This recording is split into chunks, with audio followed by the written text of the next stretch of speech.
Il y a un silence qui n'est pas vide, mais plein de promesses. C'est la pause délicate avant que l'orchestre ne commence à jouer. La tension subtile dans l'air juste avant que la pluie ne tombe. Ce calme dans votre vie, en ce moment, n'est pas une interruption, mais une préparation. Vous l'avez ressenti, cet étrange désintérêt pour ce qui vous passionnait autrefois, ces anciens objectifs qui semblent désormais vides. Les nouveaux rêves, eux, n'ont pas encore de nom. Vous n'êtes plus celui ou celle que vous étiez, mais vous ne savez pas encore tout à fait qui vous devenez. C'est déstabilisant. Certains jours, vous avez l'impression de vous défaire. D'autres jours, vous sentez que quelque chose d'immense, mais encore invisible, est sur le point d'émerger. Ce n'est pas le chaos, c'est l'entre-deux. L'âme ne proclame pas sa transformation avec éclat. Elle murmure à travers l'inconfort, la fatigue, des rêves étranges, ou une soudaine envie de tout changer. Vous n'êtes pas perdu, vous êtes en train de muer. À la fin de ce texte, vous reconnaîtrez les signes profonds, non pas les motivations superficielles qu'on nous vend souvent, mais les symboles de l'âme qui montrent que vous ne vous effondrez pas, vous renaissez.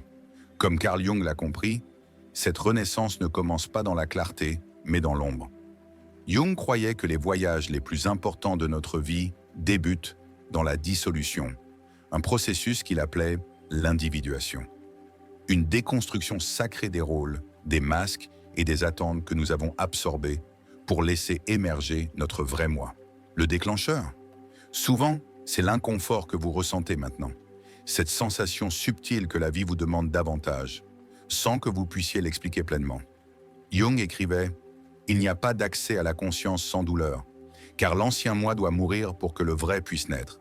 Ce n'est pas une question de succès ou de tout maîtriser parfaitement. La plus belle étape de votre vie ne se mesure pas à ce que vous accomplissez, mais à ce que vous intégrez. Quand l'ombre n'est plus crainte, mais accueillie, quand l'enfant intérieur n'est plus exilé, mais chéri, quand votre identité n'est plus une performance, mais une présence. C'est cela, entrer dans une phase lumineuse, où votre vie extérieure commence enfin à refléter l'âme que vous portez depuis toujours. Si votre vie vous semble incertaine, étrange, pleine de changements subtils, vous n'êtes peut-être pas perdu. Vous êtes peut-être au seuil d'une transformation. Explorons ensemble les 4 signes que votre âme vous prépare à son chapitre le plus rayonnant. Signe numéro 1. Ce qui vous comblait autrefois ne suffit plus. Cela commence doucement.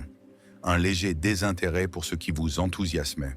Un travail qui vous donnait un but ressemble maintenant à une comédie. Les conversations sonnent creux. Les réussites semblent fades. Même les plaisirs qui vous faisaient vibrer ne vous touchent plus de la même façon. C'est comme se réveiller et réaliser que vos vêtements d'enfance préférés ne vous vont plus. Non pas qu'ils étaient mauvais, mais vous les avez simplement dépassés. Jung appellerait cela le début du détachement de l'ego. Le faux moi, le masque que nous portons pour survivre, commence à perdre son emprise. Les rôles que vous avez joués pour appartenir, plaire ou prouver quelque chose, deviennent inconfortables. Ce qui nourrissait votre identité semble maintenant artificiel. Vous n'êtes pas brisé. Vous êtes simplement en train de vous vider de ce qui ne reflète plus celle ou celui que vous devenez. Ce changement n'est pas toujours élégant. Il y a souvent une phase d'ombre, un moment de désillusion. L'apathie peut s'installer, l'agitation, voire le chagrin. Car lâcher l'ancien ne vous donne pas encore une vision claire du nouveau. Vous êtes entre 2 identités, trop loin de l'ancienne pour revenir en arrière, pas assez sûr de la nouvelle pour avancer avec assurance. Mais cet inconfort est sacré. Il signifie que quelque chose de plus profond émerge. Votre âme fait de la place. Ce qui nourrissait votre ego ne peut plus satisfaire votre essence. La faim est toujours là, mais elle réclame désormais quelque chose de plus significatif, de plus aligné, de plus vrai. Ce n'est pas une perte, c'est une mue. Une vieille version de vous-même ne peut plus porter le poids de votre éveil. Vous vous sentez peut-être plus vide, mais vous êtes plus honnête, plus seul, mais plus proche de la vérité. Alors si votre vie semble étrangement silencieuse ou terne, ne vous précipitez pas pour combler ce vide. Quelque chose de plus profond arrive. Votre âme prépare le terrain. Laissez faire. Signe de Gouin 2. Vous rencontrez des parts de vous-même que vous avez longtemps évitées. Cela commence par un murmure, une émotion étrange, un rêve, une réaction inexplicable. Puis soudain, C'est comme si une porte verrouillée à l'intérieur de vous s'entr'ouvre, laissant la lumière pénétrer des lieux restés dans l'ombre. Vous vous retrouvez face à des émotions que vous pensiez enfouies, des souvenirs oubliés, des facettes de vous que vous aviez juré disparues. Jung appelait cela l'intégration de l'ombre. Le moi refoulé, ces aspects de votre personnalité, de vos souvenirs, de vos émotions que vous avez appris à cacher pour être accepté ou en sécurité, commence à remonter. Pas pour vous saboter, mais pour être vu, aimé, réintégré. C'est troublant, parfois douloureux. Vous pourriez vous sentir plus émotif que d'habitude. Les déclencheurs s'intensifient. Des choses que vous pensiez avoir surmontées reviennent plus fort. Et peut-être le plus déstabilisant, vous vous sentez moins en contrôle, comme si la version soignée de vous-même que vous avez travaillé, si dure à construire, vous échappait. Mais ce n'est pas une régression, c'est une réintégration. Votre âme ne vous demande pas de reculer, mais d'aller vers l'intérieur, d'accueillir les parts de vous qui ont dû être exilées pour survivre. Celle qui est en colère, celle qui a besoin, celle qui a peur, celle qui est sauvage, rêveuse ou en deuil. Ces retours intérieurs peuvent ressembler à de l'inconfort, mais ce qui se passe réellement, c'est la complétude. La fragmentation prend fin. Vous ne voulez plus vivre en morceaux. Ce que vous appeliez des crises sont en réalité des percées déguisées. Vous ne vous effondrez pas, vous tombez vers l'intérieur. Et c'est là que réside votre pouvoir, au centre silencieux de votre moi authentique, celui qui n'a pas besoin d'être réparé, mais simplement retrouvé. Alors, si vous vous faites face plus profondément que jamais, ne détournez pas le regard. Vous n'êtes pas testé. Vous êtes réunifié avec les parts de votre âme prêtes à rentrer. Signe numéro 3. Votre vie semble tissée de coïncidences étranges. Vous regardez l'heure, 11h11. Une chanson résonne, faisant écho à une pensée que vous venez d'avoir. Un inconnu prononce une phrase qui semble destinée à votre âme. Vous rêvez de quelque chose d'obscur, et quelques jours plus tard, cela se manifeste dans la réalité. Ce ne sont pas des hasards. Jung appelait cela la synchronicité, des coïncidences porteuses de sens, sans lien causal apparent, mais trop précises pour être ignorées. Ces moments surviennent lorsque votre esprit conscient et inconscient s'alignent. Quand votre monde intérieur change, le monde extérieur répond, non pas logiquement, mais symboliquement. Ces synchronicités sont les miettes de votre âme, marquant la présence du soi, l'archétype de la complétude, qui prend un rôle plus actif dans votre vie. Elles signalent que vous approchez d'un seuil, d'un nouveau chemin, d'une décision majeure, d'une élévation spirituelle. Vous n'êtes pas perdu, vous êtes guidé.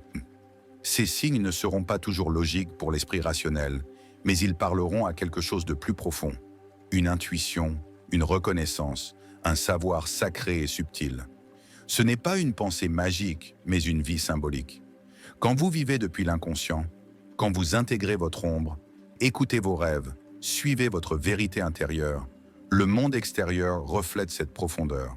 Ce qui semblait aléatoire devient rythmique. Ce qui semblait chaotique devient signifiant.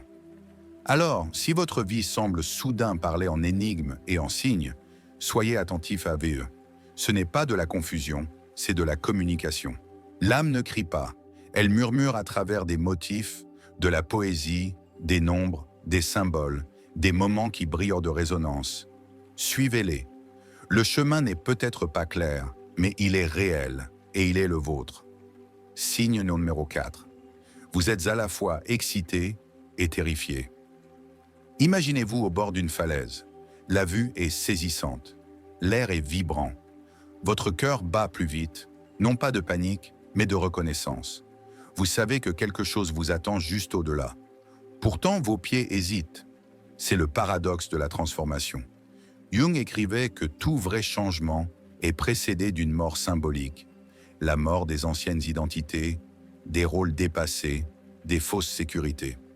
Avec cette mort vient une vitalité tremblante, où la peur et l'excitation s'entrelacent dans le même souffle. Ce mélange d'émotions n'est pas un signe que vous vous trompez. C'est un signe que vous êtes pile à l'heure, car la peur dans ces moments n'est pas toujours un avertissement. Parfois, c'est un seuil, une dernière résistance avant une percée. L'ego veut retourner au confort, déguisant sa panique en logique. Vous n'êtes pas prêt, âme. Peut-être plus tard. Mais votre âme, elle, est déjà à mi-chemin, vous appelant à la suivre. C'est la dualité sacrée de la Renaissance. Elle vous électrise et vous terrifie à parts égales. C'est ainsi que vous savez que c'est réel, que ça compte. Quand vous entrez dans un nouveau chapitre aligné avec votre vrai moi, n'attendez pas le calme.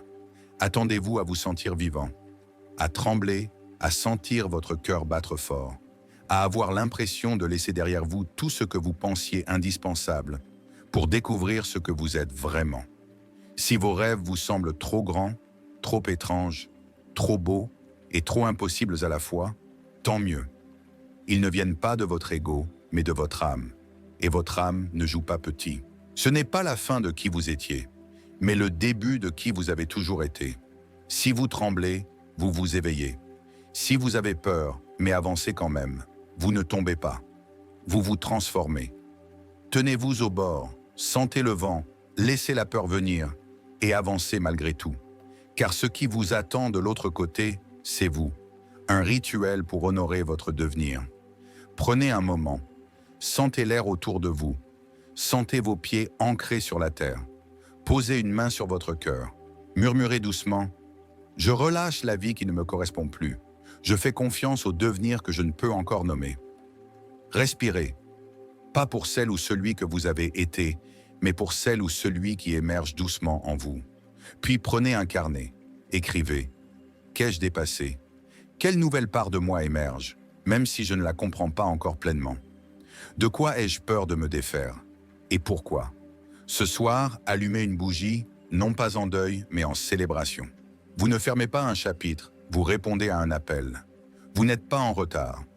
Vous êtes en train de devenir. Le dépouillement, le silence, l'élan que vous ressentez, ce n'est pas une régression, c'est une résurrection. Votre âme s'étire, votre chemin se redessine. Et la personne qui arrive, elle attendait ce moment. La plus belle étape de votre vie ne commence pas sous les projecteurs. Elle commence ici, dans le courage discret de lâcher prise, d'écouter votre intériorité, de faire confiance à ce devenir invisible. Si vous vous sentez à la fois effrayé et vivant, vous n'êtes pas perdu. Vous êtes au bord du précipice. Ce n'est pas la fin, c'est le seuil. Et juste au-delà, une vie qui correspond enfin à votre âme. Une vie qui ressemble à un foyer.